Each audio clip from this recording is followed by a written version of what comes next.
अस्सलाम वालेकुम ख़वातीनो हज़रात, मैं गज़ाल अहमद आपकी पेशे खिदमत एक दफ़ा फिर से हाजिर हूँ समा मनी की एक नई एपिसोड के साथ। और आज फिर से हम अपने यूजुअल सेट पे नहीं हैं, जैसे कि आपको पीछे हमारे ग्रीन शर्ट से नज़र भी आ रहा होगा। आज हम आए हैं कलंदर्स के हाई परफॉर्मेंस सेंटर और हमारे साथ मौजूद हैं मिस्टर आतिफ राना हिमसेल्फ। तो अस्सलाम वालेकुम आतिफ भाई, welcome back to the show.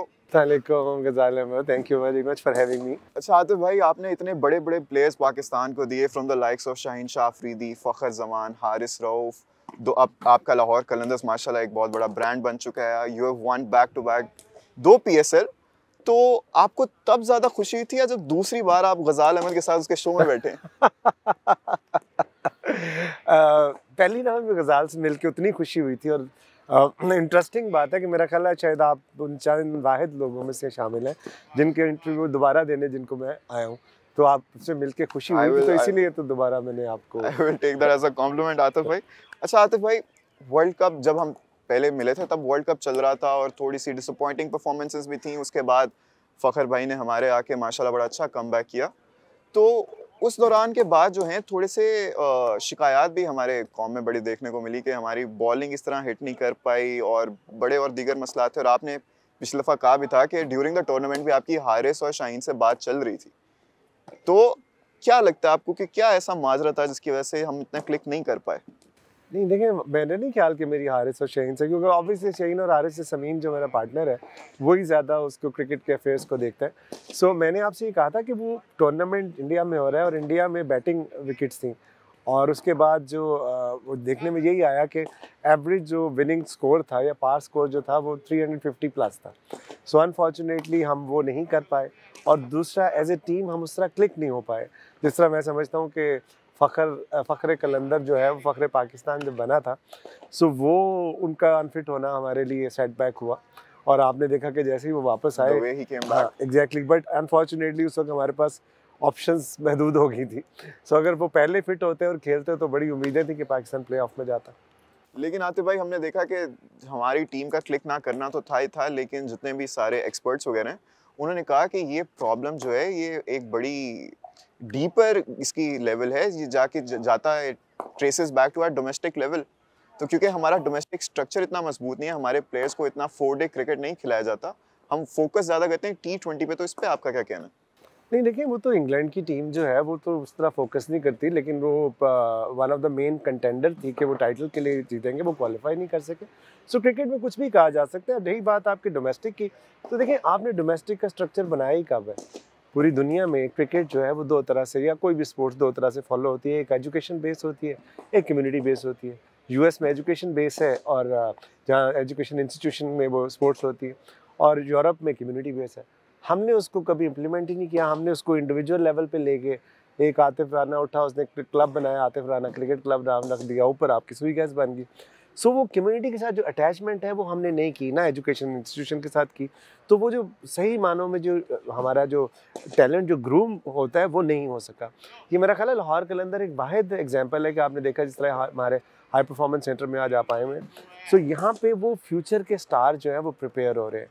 सो और दूसरे साथ साथ जो आपने डोमेस्टिक अपना स्ट्रक्चर बनाया कॉन्स्टिट्यूशन, उसके अंदर कोई इनहेरेंट फ्लॉ आपने कर दिया। मतलब आपने क्या किया कि आपके पास 3 मेंबर्स होते हैं, एसोसिएट होते हैं, एफिलिएट होते हैं एंड फुल मेंबर। अब एफिलिएट जो है वो आपके पास एक विकेट दिखाएगा और 16 प्लेयर दिखाएगा, वो एफिलिएट मेंबर बन जाएगा। जो एसोसिएट है वो एक विकेट दिखाएगा, 30 प्लेयर दिखाएगा प्रॉबेबली, और 7,500 फीस देगा। जो एफिलिएट है वो 5,000 देगा, तो वो भी एसोसिएट मेंबर बन जाएगा। उसके बाद एक फुल मेंबर है, फुल मेंबर वो कि जिसकी अपनी ग्राउंड होगी, अपना जिम होगा, और वो 30,000 फीस देगा। अब वोटिंग राइट जो है वो एक्चुअली तो फुल मेंबर को होना चाहिए, लेकिन आपने एसोसिएट को भी दे दिया। तो उसकी वजह से आपने बुनियाद ही रख दी वहाँ पे कि एक इंसान क्यों अपना इंफ्रास्ट्रक्चर पे पैसे लगाएगा और क्यों वो उसको डेवलप करेगा। तो जब नीचे ही आपने उसको इस तरह कर दिया, तो फिर ऊपर आप एक्सपेक्ट करना जो है वो मुश्किल काम है। ये तो हमारे शेयर ब्रिलियंस है हमारे नौजवानों की कि वो अपनी मेहनत के बलबूते पर वो आगे आ जाते हैं। इस तरह आपने देखा शाहीन आया, हारिस आया, फ़खर आया, अब्दुल्ला शफीक आया, कामरान गुलाम आया, ज़मान खान आया। सो ये तो इनकी अपनी शेयर ब्रिलियंस से, मैं समझता हूँ अगर इनको एनवायरनमेंट दी जाए, जो कि लाहौर कलंदर ने दे के साबित किया है, सो कोई बात नहीं है कि आपको हराना मुश्किल हो जाए दुनिया में। सर, जैसे कि आपने बात की कि there is a disconnect between the local bodies, the message and the governing bodies. तो लाहौर कलंदर्स और कलंदर हाई परफॉर्मेंस सेंटर है, ये इस डिस्कनेक्ट को किस तरह पेरिश करता है? इसको हम ऐसे करते हैं ना कि हम ओपन ट्रायल रखते हैं, ट्रायल फॉर ऑल, कोई भी आ सकता है, किसी भी रंग, नस्ल, मजहब, इलाके से ताल्लुक़ रखता हो, और हम उसको यहाँ पे फिर हम उसको रिसोर्स प्रोवाइड करते हैं, उसको अपॉर्चुनिटी देते हैं कि वो ट्रेन हो यहाँ पे, और उसके बाद उसको अगर उसमें टैलेंट है तो स्कॉलरशिप देते हैं, फिर उसको हम ट्रेन करते हैं। जिस तरह अभी हमने ज़िम्बाब्वे में अपने जो 5 बेस्ट बॉलर हैं वो हमने ज़िम्बाब्वे डोमेस्टिक क्रिकेट में भेजे हैं। अब वो आ जाके 4 डे क्रिकेट खेलेंगे, 5 टीमें, हर टीम में 1 बॉलर खेलेगा, और ऑलरेडी जाके उन्होंने वहाँ पे इम्पैक्ट डालना शुरू कर दिया। सो आप सोचें ना कि वो 5-6 महीने का जितना भी उनका सीज़न है वो फुल सीज़न खेलेंगे। सो आप प्लेयर को करते क्या हो, उसको ग्रूम करते हो, उसको प्रिपेयर करते हो, उसको शोकेस कर देते हो। तो वो जो पाथवे है वो अगर आपका ऑनेस्ट हो ना तो वो फिर आपको कामयाबी मिलती है। जिस तरह आपके सामने लाहौर के अंदर बॉटम की टीम थी और फिर बैक टू बैक चैंपियन में थी। कंसिस्टेंट जो आपका हार्ड वर्क था, इट इवेंचुअली पेड ऑफ। तो आतिफ भाई, क्या क्राइटेरिया क्या है आपके ये हाई परफॉर्मेंस सेंटर में एडमिशन लेने का? 2 तरह के क्राइटेरिया, एक तो ये है कि आप में टैलेंट है, आप शाहीन, हारिस, फ़खर जैसी स्किल है, सो फिर आप स्कॉलरशिप प्रोग्राम में आओगे, जिस तरह बाहर सारी दुनिया में होता है। और अगर आप में वो नहीं है तो फिर आप पे करके आप अपनी ट्रेनिंग करोगे। तो इसमें 2 प्रोग्राम है, एक रेगुलर प्रोग्राम है, एक एलीट ट्रेनिंग प्रोग्राम है। जो एलीट ट्रेनिंग प्रोग्राम है उसके अंदर स्कॉलरशिप के थ्रू आप आते हो।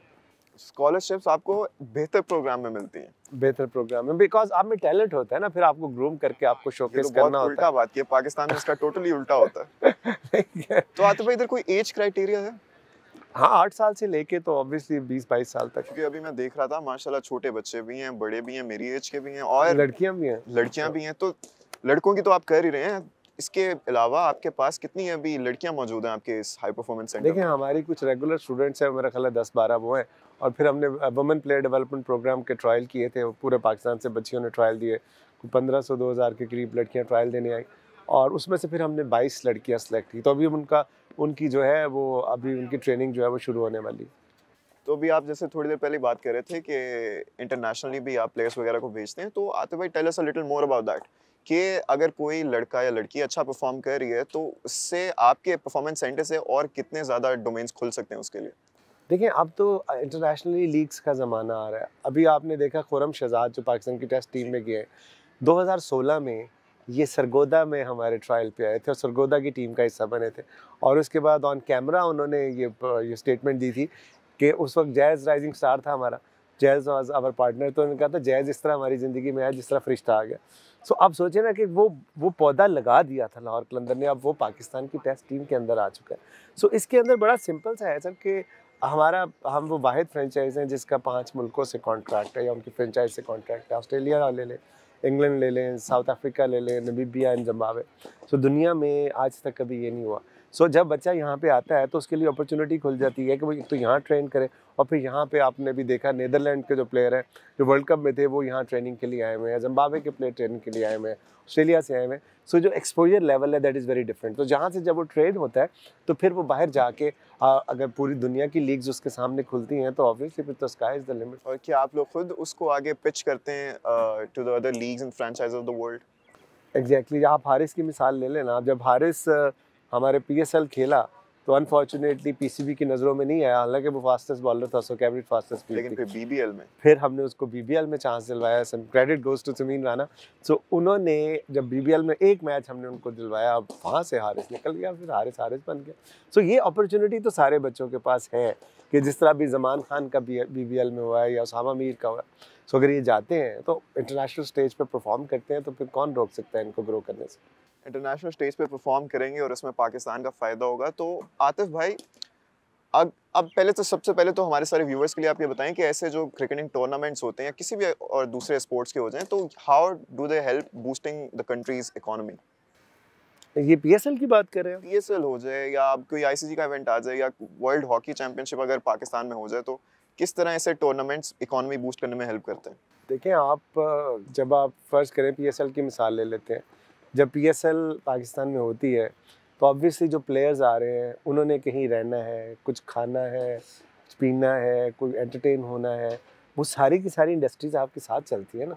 फिर एक फेस्टिविटी होती है, जब भी ईद का समा होता है, जब बकर ईद होती है, छोटी ईद होती है, तो इकॉनमी आपकी बूस्ट करती है ना, बिकॉज लोग स्पेंड करते हैं, लोग विजिट करने आते हैं, पूरी दुनिया से पाकिस्तान में एक्सपर्ट आता है यहाँ पे, फ्लरिश करेगी। हर चीज़ आपकी फ्लरिश करेगी। तो ये एक बड़ा मज़ेदार चीज़ है जो कि आने वाले सालों में मैं समझता हूँ अगर इसको सही मानों में एड्रेस किया जाए तो इसी के थ्रू हम अपनी इकोनॉमी को बड़ी ज़बरदस्त तरीके से रिवाइव कर सकते हैं, क्योंकि स्पोर्ट्स जो है वो हमेशा एक पिवटल रोल प्ले करती है किसी भी मुआशरे को ग्रो करने के लिए। आपके सामने मिसाल है ऑस्ट्रेलिया की, कितनी दफ़ा वर्ल्ड चैम्पियन बन चुके हैं, ठीक है। अब आप देखें, हालांकि क्रिकेट वहाँ पे उस तरह अब नहीं सपोर्ट की जाती जिस तरह एक ज़माने में की जाती थी, बट वही है कि उनके चूँकि जब आपके पास इकोनॉमी आपकी बढ़ती है, रिसोर्स आते हैं, तो वो रिसोर्स फिर आप अपने एथलीट के ऊपर खर्च करते हैं। जब आप एथलीट के ऊपर खर्च करते हैं, एनवायरनमेंट पे खर्च करते हैं, सो आपका जो टैलेंट है वो उभर के सामने आना शुरू हो जाता है। तो आतिफ भाई, इसी तरह अभी जैसे हमारा एशिया का पूरा पाकिस्तान में होना था, it would have helped our economy a lot, लेकिन वो सर्टेन पॉलिटिकल रीजंस की वजह से नहीं हो सका। तो अभी रिसेंटली एक और न्यूज़ आई है इंडिया से कि इंडिया शायद मना कर दे चैंपियंस ट्रॉफी के लिए भी पाकिस्तान आने का। तो ये कितना ज़्यादा डैमेज कर सकता है हमारे इकोनॉमी को? देखो, आप ये सोचो कि अगर आप इंडिया पाकिस्तान का मैच तो है ही है, अगर आप ऐसे करो कि आईपीएल की चैंपियन और पीएसएल की चैंपियन के 3 मैच सीरीज आप लाहौर, कराची, इस्लामाबाद में करवा दो, सो क्या अमाउंट ऑफ आप ब्रॉडकास्ट और कितना बड़े आप इकोनॉमी को जनरेट कर सकते हैं वहाँ से। सो मैं समझता हूँ बड़ा अनफॉर्चुनेट है कि खेल में पॉलिटिक्स नहीं होनी चाहिए, और अब बंदा उम्मीद ही कर सकता है, उम्मीद पे दुनिया कायम है कि उस वक्त तक हमारे और इंडिया के हालात ऐसे हो जाए कि वो चैंपियंस ट्रॉफी जो है वो पाकिस्तान में हो। इंशाल्लाह। अच्छा आतिफ भाई, अब moving on to another topic के आप you are very close to Shaheen and Haris वगैरह, तो अभी हम शाहीन भाई यहीं पे थे, तो शाहीन भाई टी20 के कैप्टन तो बन गए, क्या उम्मीद है कि ओडीआई के कैप्टन भी वही बने? देखिए, ये तो उम्मीद से ज़्यादा बिलीफ है, बिकॉज शाहीन ने वो किया कलंदर्स के लिए जो कि अजहर अली ना कर सके, क्रिस गेल ना कर सके, ब्रावो ना कर सके, ब्रेंडन ना कर सके, एबी डिविलियर्स ना कर सके, मोहम्मद हफीज़ ना कर सके। ये दुनिया क्रिकेट के बहुत बड़े बड़े नाम हैं, जो वो नहीं कर सके शाहीन ने वो करके दिखाया, और एक छोटी उम्र में करके दिखाया, और कि ना सिर्फ पीएसएल का चैंपियन बनाया बल्कि टाइटल का दिफा भी किया। तो ये तो उनकी कायदाना सलाहियतों का मुंह बोलता सबूत है, इसके ऊपर तो कोई मेरा नहीं ख्याल कोई बात हो सकती है। हाँ, अब ये है कि अभी तो 9 महीने हैं वनडे के अंदर, अभी तो उनका इमीडिएट टास्क जो होगा वो न्यूजीलैंड की सीरीज़ होगी, और फिर प्रॉब्ली इंग्लैंड के साथ सीरीज़ है, और उसके बाद लेकिन फिर आपको वर्ल्ड कप है। यकीन है कि ओडीआई के कैप्टन अब शाहीन भाई होंगे? मुझे यकीन है कि इंशाल्लाह पाकिस्तान वर्ल्ड कप का चैंपियन भी इंशाल्लाह बनेगा। तो जब बनेगा तो फिर कौन रोकेगा। अच्छा, वापस हम इसी बात पे आते हैं, जैसे हमने पहले बात की कि वर्ल्ड कप में हमारी नाकामयाबी की एक ये भी वजह थी कि we were not used to playing the long format of cricket.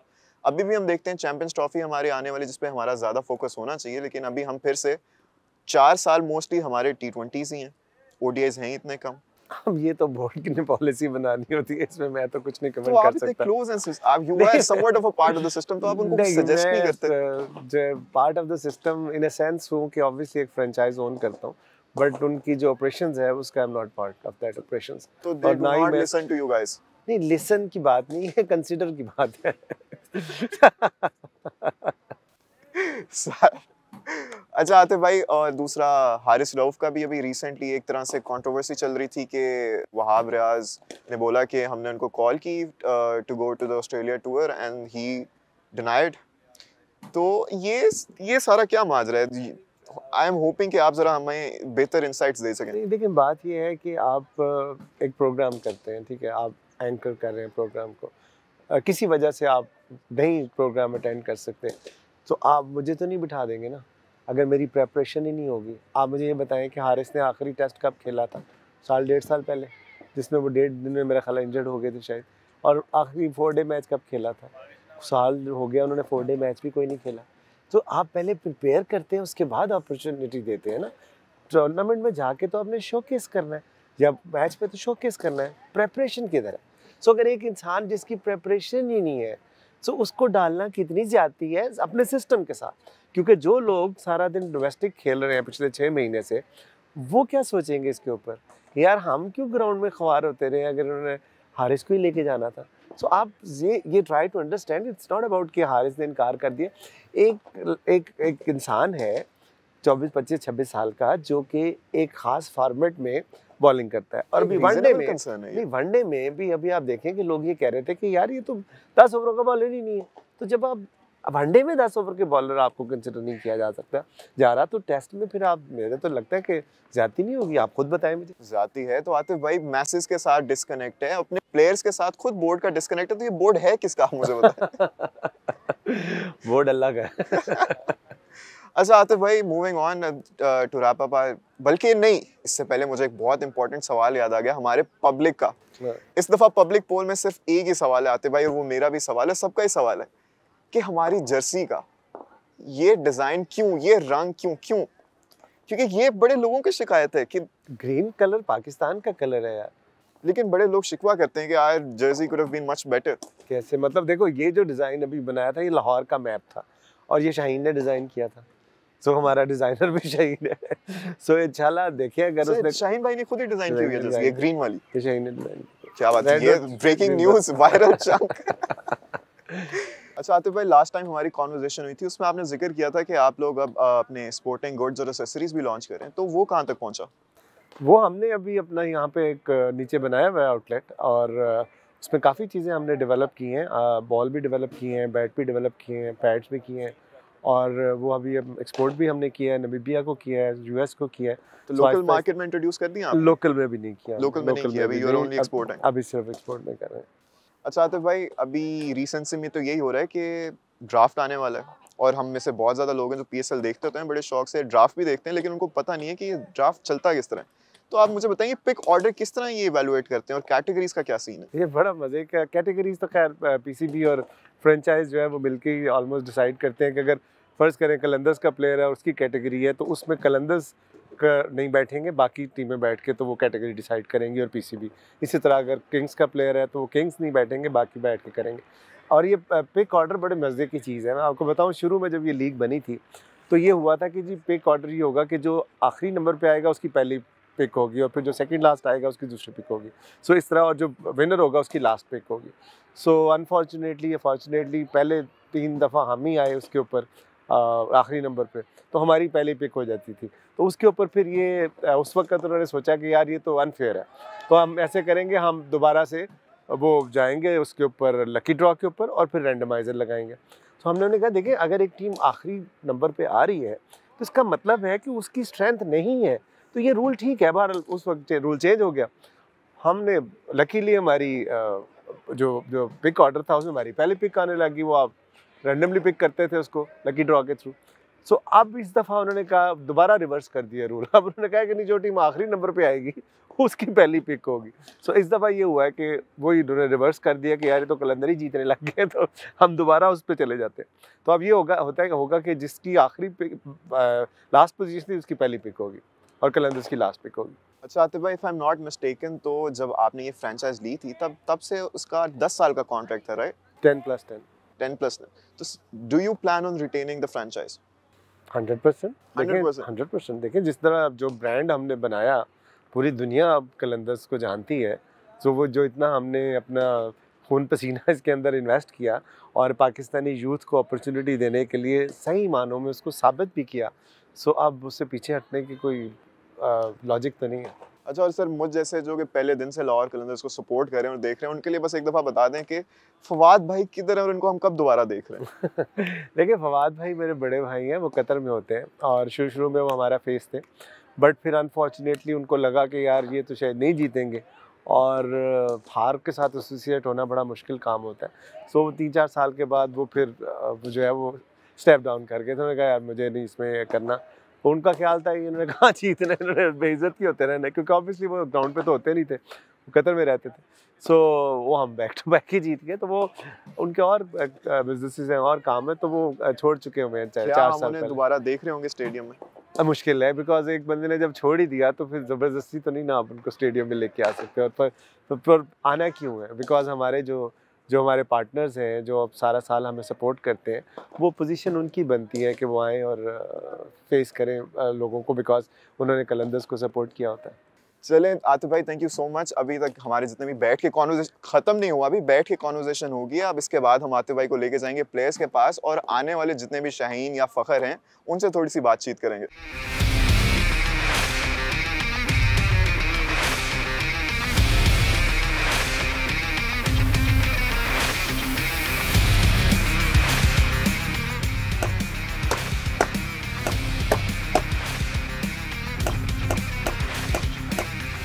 Waqas भाई, हमारा अगला फ्यूचर इमर्जिंग टैलेंट कौन है? हमारे अगले कोई फखर जमान, ये अब्दुल्ला शफीक से तो इंट्रोड्यूस करवाएं। देखें जी, बेसिकली एक तो हमारा तो आपको पता है कि कलंदर्स जैसे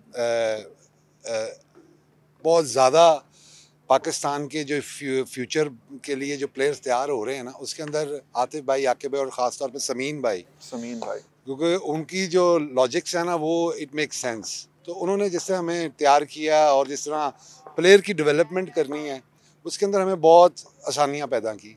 अब जैसे कि अब आपने बात की फ़खर जमान और अब्दुल्ला की, तो हमारे पास अभी ये फ़खर जमान हम एक और तैयार कर रहे हैं, एहसन भट्टी हैं हमारे। तो ही इज़ माशाल्लाह been doing very well, he is been selected in SPL as well. तो नईम खान है, ये भी SPL में सिलेक्ट हुए हैं, ये भी हमारे अपकमिंग प्लेयर हैं और माशाल्लाह you will see them dominating that kind of a cricket. तो जो ऐसी क्रिकेट अब आ रही है पाकिस्तान के अंदर, जैसे फास्ट क्रिकेट हो गई इंटरनेशनली, आपको भी देखेंगे कि T20 में 230 ऑड रन हो रहे हैं, अभी इंडिया और ऑस्ट्रेलिया की सीरीज़ चल रही है, तो उसके अंदर भी अगर आप देखेंगे तो वो डोमिनेट कर रहे हैं बहुत ज़्यादा।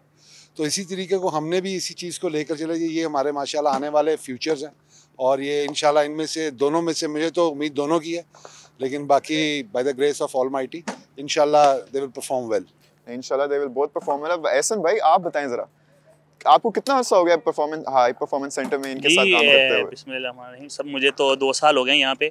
तो इधर हॉस्टल है हमारा, तो हम सारे प्लेयर्स यहीं पे रहते हैं। हमारी टेक्निक्स में, हमारी रूटीन में, हमारी डाइट में, हर चीज़ में हर बहुत ही ना बैलेंस रखा हुआ है यहाँ पे, जिस वजह से हर रोज़ हमें एक टारगेट सेट दिया जाता है कि 600-700 बॉल हमने रोज़ खेलने होते हैं और साथ में बॉलिंग करनी होती है, तो जिससे हमारी स्किल्स में काफ़ी फ़र्क पड़ा है। अच्छा, ओवरऑल आपको कितना अर्सा हो गया क्रिकेट खेलते हुए? मुझे 10 साल हो गए। 10 साल हो गए। तो इन 2 सालों में और पिछले के 8 सालों में आपको और भी कोचेस वगैरह रहे होंगे, तो उसमें मेन डिफरेंस क्या रहा है? PCB की तरफ से भी खेला हूँ, लेकिन उनकी जो कोचिंग होती है वो एक बिल्कुल ही डिफरेंट टाइप की होती है। इधर ना एक प्लेयर्स को ना हर चीज़ के बारे में बताया जाता है कि डाइट के बारे में, ना हर चीज़ के बारे में गाइड करते हैं कि आपकी टेक्निक के बारे में। वीडियो एनालिस्ट है हमारी, हर चीज़ को उन्होंने वीडियो बनाई होती है, जिससे हम सबको वो गाइड करते रहते हैं कि आपकी ये चीज़ में आपको इम्प्रूवमेंट की ज़रूरत है, और हम पे काम करते हैं। नहीं भाई, आप बताएं, आपको कितना टाइम हो गया यहाँ पे?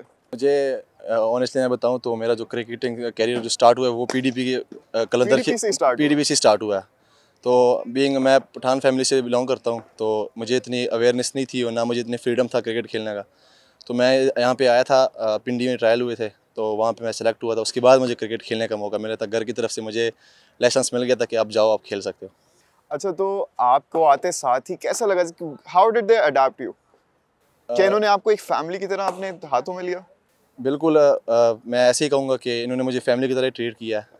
नो डाउट मैं फैमिली से यहाँ दूर रहता हूँ, लेकिन मुझे इन्होंने कमी महसूस नहीं होनी थी कि आप किसी और फैमिली के साथ रह रहे हैं। मैं अपना फैमिली समझ के यहाँ पे इनके साथ रह रहा हूँ और काफ़ी कुछ सीखा उनसे और काफ़ी इनका प्यार मुझे हासिल हुआ है और मिलता रहेगा। आतिफ भाई की कंट्रीब्यूशन इसमें कितनी रही है, ये बताएं जरा, कैसे लीडर हैं आतिफ भाई? आतिफ भाई तो बिल्कुल हमारे जैसे, हमारे साथ बिल्कुल एज अ बड़े भाई, फ्रेंडली माहौल हमारे साथ बिल्कुल मिलते हैं, गले मिलते हैं, हमसे हंसी मजाक करते हैं। तो मुझे ऐसा महसूस नहीं हुआ कि ये CEO ऑफ कलंदर है, तो हमें ऐसे ही लगा कि हमारे दोस्त हैं या कुलीग्स हैं, तो ऐसे ही हम गले मिलते हैं, हंसी मजाक करते हैं, बैठते हैं, एंजॉय करते हैं। यकीन करें, मुझे भी नहीं लगता, इसीलिए तो हमारे साथ इतनी अच्छी केमिस्ट्री हो गई, हमारे इतने अच्छे शोज चलते हैं। अच्छा, आप राइट हैंडेड बैट्समैन? जी, मैं राइट हैंड ओपनिंग बैट्समैन। आपकी इंस्पिरेशन कौन है? आप किसको देख के आपने स्टार्ट की थी? बस जो आजकल जो छक्के चौके मारते हुए मेरी सारे इंस्पिरेशन है। छक्के चौके मारे वो आपकी इंस्पिरेशन। और एहसन भाई आपकी? मेरी ना फ़खर भाई हैं। फ़खर भाई हैं। इंशाल्लाह आप भी लेफ्ट हैंडेड बैट्समैन ही है ना? इंशाल्लाह आपने भी उनसे ज़्यादा रिकॉर्ड्स तोड़ने हैं इंशाल्लाह। तो viewers, that was it for today and hope कि आपको बहुत सीखने को मिला होगा। और इन सब यंग टैलेंट से आप दुआ भी करेगा इनके लिए कि आपको फ्यूचर में PSL में क्या, इंटरनेशनल क्रिकेट में भी एक राइजिंग टैलेंट की तरह उभरते हुए नजर आए। अभी के लिए हमें दें इजाज़त, मिलते हैं आपके साथ अगली एपिसोड में। अल्लाह हाफ़िज़।